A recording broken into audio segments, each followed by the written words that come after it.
Welcome to our deep dive on whether paying off a very low-interest mortgage, like 1.95%, is smarter than investing that money. We'll unpack the math, the psychology, and the practical steps so you can make a confident decision. First, we will preview our agenda, and then we'll set a quick disclaimer to keep things clear. Here's the plan for today's video.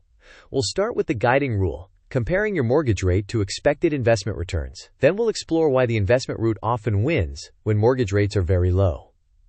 Next, we'll clarify a common calculation mistake. After that, we'll cover liquidity and emergency funds. We'll visualize the decision using diagrams and allocations, and we'll include quizzes to help you check your understanding. Finally, we'll wrap with key takeaways and suggested next steps. Now let's begin with an important disclaimer. This content is for educational purposes only and does not constitute financial, legal, or tax advice. Your situation is unique, and you should consult a qualified professional before making major financial decisions. With that said, let's move to the single most important rule that frames this decision. The key principle is simple. If you prepay your mortgage, the return you earn is equal to the interest rate you avoid. So if your mortgage rate is 1.95% fixed, then every extra dollar you put into that mortgage effectively earns you a risk-free 1.95%. The core decision is whether you believe investing can reasonably exceed that 1.95% over the remaining term. Next, we'll look at the investment edge and why markets often offer higher expected returns. Here's a mental map to organize the trade-offs. Paying down debt offers emotional clarity and a guaranteed return equal to your mortgage rate, but it reduces your liquidity. Investing, by contrast, typically offers higher expected returns, but with volatility. Liquidity is foundational. Ensure a solid emergency fund first, then decide based on a realistic comparison between your 1.95% mortgage rate and after-fee, after-tax expected returns. With that overview, let's quantify the investment edge. In many historical periods, diversified equity portfolios generated returns that comfortably exceed 1.95% annually. Even more conservative portfolios or longer-duration government bonds may offer yields that are higher than 1.95% at various times. For example, if you reasonably target 5% or 7% over the long run, the compounding effect over a decade can significantly outperform the guaranteed 1.95% you'd earn by prepaying your mortgage. However, investing introduces volatility and uncertainty. Therefore, we must compare appropriately and recognize risk. Next, let's address a common mistake people make in this calculation. A frequent mistake is double counting the benefit of early mortgage repayment. If a lump sum reduces your mortgage term and saves interest, the benefit is the interest you won't pay. You should not also count the avoided future mortgage payments as additional savings, because those future principal payments are simply being paid early via the lump sum. The correct comparison is the pure interest rate arbitrage between the mortgage rate and the expected investment return. With that corrected view, let's factor in something equally important: liquidity. Before considering any lump sum mortgage prepayment, prioritize liquidity. Typically 3 to 6 months of essential expenses, and possibly more for variable income or high-dependency households. Funds put into your mortgage are hard to access quickly, whereas investment accounts are generally more liquid, even if subject to market risk. Liquidity acts as a shock absorber, helping you avoid expensive debt or forced asset sales during emergencies. With liquidity covered, let's turn this into a step-by-step decision flowchart. This flowchart begins with the emergency fund question.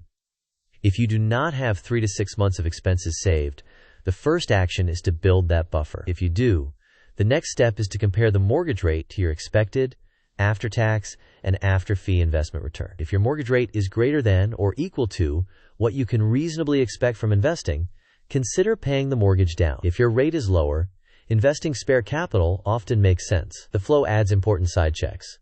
Eliminate any high-interest debt first, ensure your risk tolerance is adequate for market volatility, and confirm that your time horizon is long enough to capture compounding. The diagram encourages an annual reassessment because rates, markets, and personal circumstances change.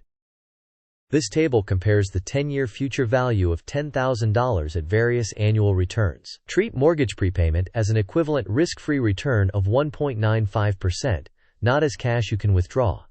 This represents interest saved rather than a liquid account value. By contrast, investing at 5% or 7% demonstrates how compounding can dramatically exceed the 1.95% benchmark over time, though it introduces volatility and sequence risk. These figures are simplified and ignore taxes, fees, and amortization nuances. They serve to illustrate the power of compounding relative to a very low mortgage rate. Next, we will visualize a sample allocation to show where mortgage prepayment fits among priorities. This pie chart illustrates one potential way to think about spare capital in the context of a 1.95% mortgage. First, ensure the emergency fund is topped up. High-interest debt would take priority if it exists. With a very low mortgage rate, mortgage prepayment becomes a relatively small slice. The majority allocation goes to diversified index funds, some allocation goes to bonds or TIPS for ballasts, and a small slice to other assets. The exact proportions are illustrative and not advice. Personal risk tolerance, taxes, and goals should guide your actual mix. Next, we'll look at the time dimension, how compounding interacts with mortgage amortization over the years. This timeline highlights how the benefits of investing typically grow with time. Early on, volatility can obscure the advantage over 1.95%. By years 4 to 7, compounding begins to assert itself. Beyond 8 to 10 years, the gap between a 1.95% return and a 5% to 7% return often becomes substantial, assuming markets cooperate. Throughout, maintain your emergency fund, rebalance periodically, and reassess annually as rates, returns, and personal goals shift. Now, let's test your understanding with a short quiz.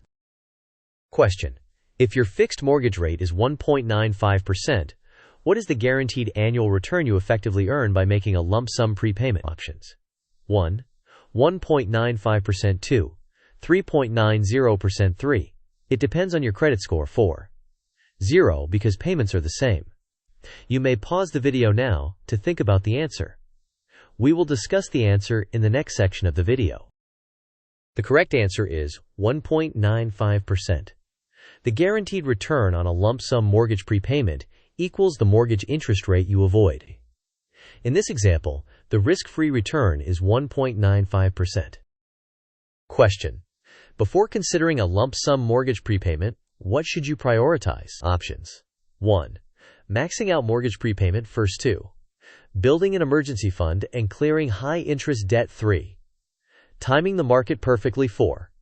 Ignoring taxes and fees to keep it simple. You may pause the video now to think about the answer. We will discuss the answer in the next section of the video. The correct answer is building an emergency fund and clearing high-interest debt. Liquidity provides resilience against unexpected expenses, and high-interest liabilities typically cost more than the expected return on conservative investments or low-rate mortgage prepayment. With those priorities handled, you can then compare your low mortgage rate to realistic, after-tax expected returns to decide between prepaying and investing.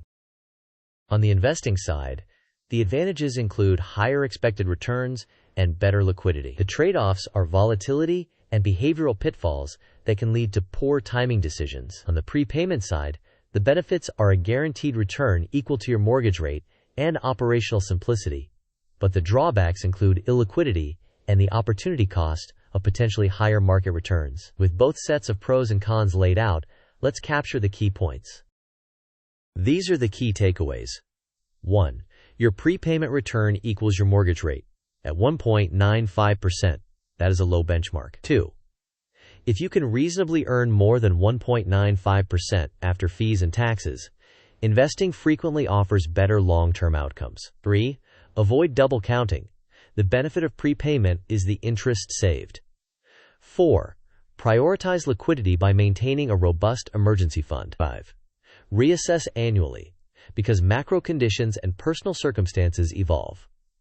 Next, we'll summarize and give you an easy action plan. In summary, when your fixed mortgage rate is around 1.95%, aggressively paying it off is rarely the optimal financial decision.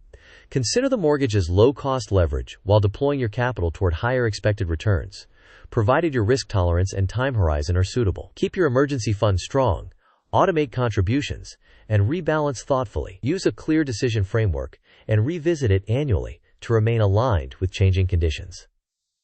Finally, Let's close with a creative call to action. Thanks for watching. If this helped clarify your decision, please like the video, share it with someone who's weighing mortgage prepayment versus investing, and subscribe for more evidence-based finance content. Tell us in the comments, what's your mortgage rate, and how are you allocating your spare capital? We'd love to hear your approach.